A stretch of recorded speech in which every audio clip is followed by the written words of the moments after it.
அவர்களும் இந்த சைவ பாரம்பரியங்களை பின்பற்ற வேண்டும் என்று உங்களை அன்பாக வேண்டிக் கொள்கிறேன். உண்மையிலே அந்த சைவ பாரம்பரியங்களை சைவ அனுஷ்டானங்களை பின்பற்றிய அந்த மூத்தவர்களை உண்மையிலே நான் மனதார பாராட்டுகிறேன். வாழ்ந்தவர்கள் வாழ்பவர்களுக்கு முன்னோடி. இந்த முன்னோடிகளை பார்த்து இந்த மண்ணிலே வாழுகின்ற சைவ சிறார்களும் இவ்வாறான இந்த சைவ பாரம்பரியங்களை நீங்கள் பின்பற்ற வேண்டும். ஏனென்று சொன்னால் காலத்தின் கோலத்தினாலே சைவத்தினுடைய பாரம்பரியங்கள் மெதுமெதுவாக நழுவி கொண்டு போகின்றன. ஆகவே இவ்வாறான ஆலயங்களிலே நடைபெறுகிற கிரியா வழிபாடுகளினூடாக எமது சைவ சமய பாரம்பரியங்கள் தொன்று தொட்டு காலங்காலமாக பின்பற்றப்பட வேண்டும்.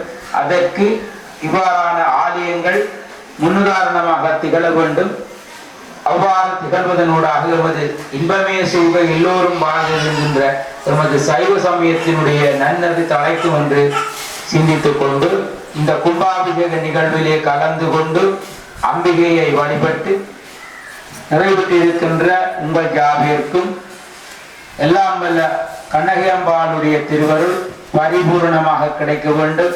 நீங்கள் யாபேரும் நீண்ட சுகத்தோடும் நீண்ட ஆயுளோடும் தேக ஆரோக்கியத்தோடும் வாழ்ந்து இந்த மண்ணிலே நல்ல வண்ணம் சைவம் தழைக்க தங்களுடைய பங்களிப்புகளை வழங்க வேண்டும் என்று எல்லாம் வல்ல அன்னை கண்ணகி அம்பையினுடைய பாதங்களை பணிந்து கொண்டு நல்ல ஆசி கூறி நல்ல வாய்ப்புக்கு நன்றி பாராட்டி அமைகிறேன்.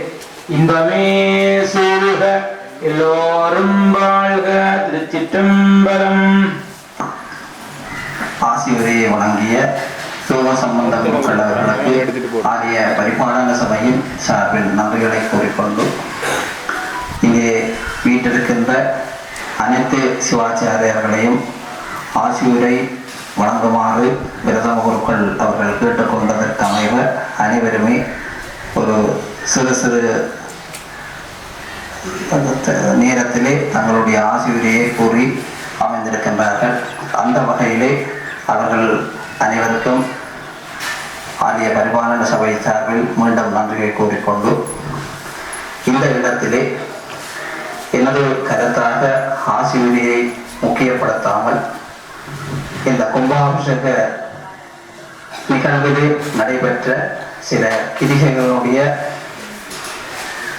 கருத்துக்களை ஒன்று ரெண்டை இங்கு முன்வைக்கலாம் என்று எண்ணுகின்றேன். அந்த வகையிலே இங்கே நாங்கள் 2ஆம் நாள் கும்பங்கள் அமைக்கப்பட்டு அந்த கும்பங்கள் யாகசாலையிலே கொண்டு போய் வைக்கப்பட்டு அந்த கும்பங்களுக்கு இறைவியை ஆவாதனம் செய்ததை எவ்வாறு ஸ்தாபிக்கின்றோம் என்கின்ற நிலையை நாங்கள் நோக்குவோமானால் எங்களுடைய இயற்கையிலே இருக்கின்ற சக்திகளாக நாம் தெரிந்து கொண்டது பஞ்சபூதங்கள். அந்த பஞ்சபூதங்களிலே பிரதானமாக இருப்பது ஆகாயம். அதாவது எங்களால் அதை அளவிடப்பட முடியாதது, அது ஆகாயமாக இருக்கின்றது. அதனால்தான் சைவ சமயத்தில் வீட்டிருக்கின்ற எங்களால் கோயில் என்று சிறப்பித்து கூறப்படுகின்ற சிதம்பரம் நடராஜர் கோயிலானது ஆகாயத்தலமாக இருக்கின்றது.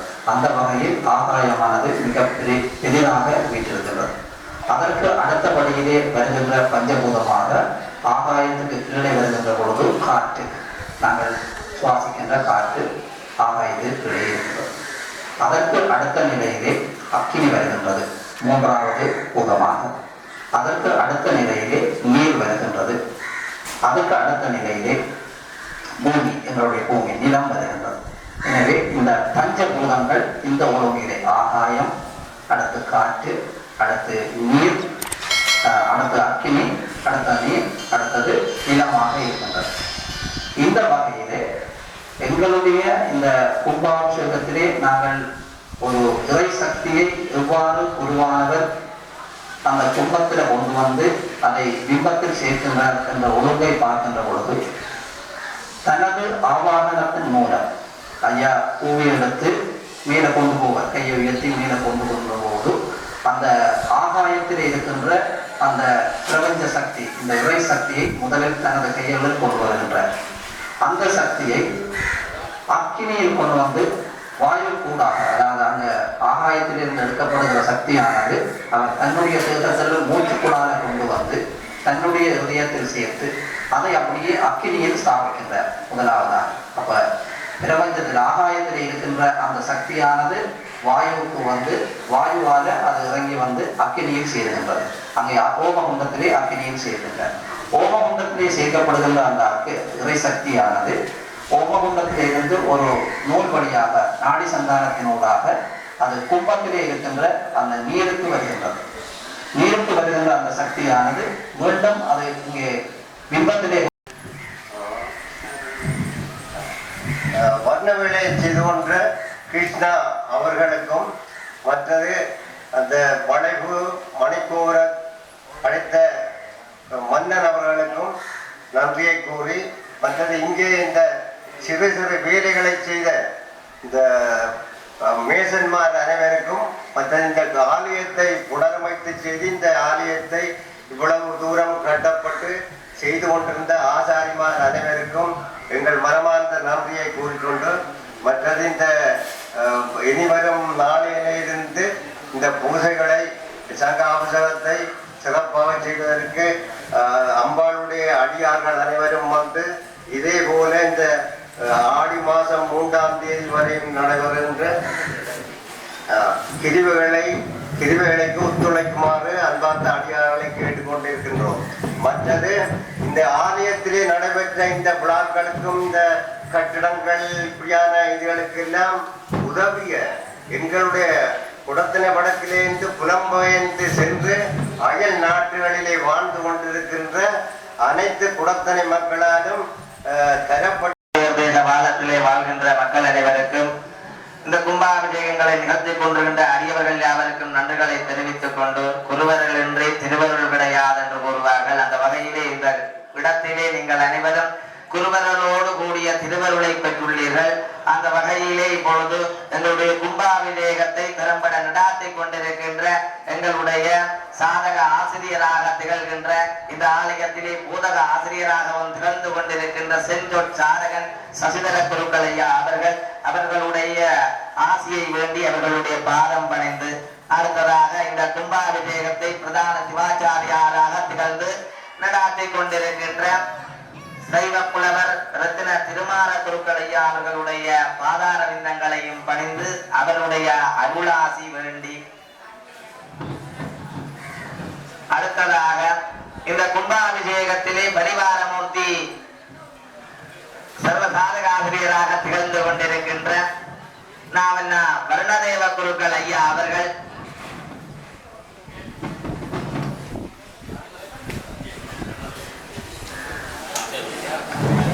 பிள்ளையார் யாகத்தை நடாத்தி கொண்டிருந்த பிரதீப குருக்கள் ஐயா அவர்களுடைய ஆசி வேண்டி அவர்களுடைய பாதாரம் விந்தம் பணிந்து கொண்டு,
அந்த மேடுகாரர் கொடுக்குறாப்பா மேடுகாரர்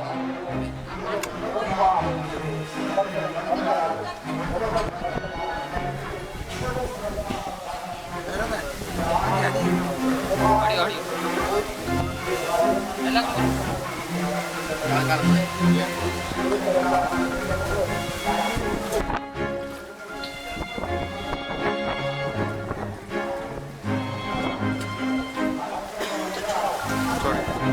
Sorry.